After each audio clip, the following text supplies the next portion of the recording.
તો કોઈએ પૂછ્યું છે કે બાપુ આપે કાલે મહાપાપ દર્શાવ્યા, એવી જ રીતે બાપુ મહાપુણ્ય દર્શાવવા પ્રાર્થના. મહાપુણ્ય બહુ સૌથી મોટું પુણ્ય એક જગમાં નહીં દૂજા. મોટામાં મોટું પુણ્ય છે જે તમને શાસ્ત્ર આપે, જે બ્રાહ્મણ દેવતાઓ તમને મોહના પાશમાંથી મુક્ત કરે અને જે સંશયો ભ્રમોનો નાશ કરે, જેનામાં વિવેકની અને વૈરાગની પ્રધાનતા હોય, વિશ્વાસની પ્રધાનતા હોય, એવા બ્રહ્મ દેવતાના ચરણમાં ભાવ રાખવો એ પહેલું પુણ્ય કર્મ, એવું રામાયણમાં.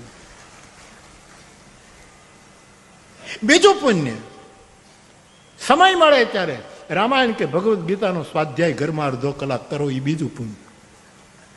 પુણ્યમ પાપ હરમ સદા શિવ કરમ વિજ્ઞાન ભક્તિ પ્રદમ માયા મોહમલાપહમ સુવિમલમ પ્રેમાંબુપૂરમ શુભમ, એ બીજું પુણ્ય. આંગણે અતિથિ આવે એનો સત્કાર કરીને એને રોટલો ખવડાવો.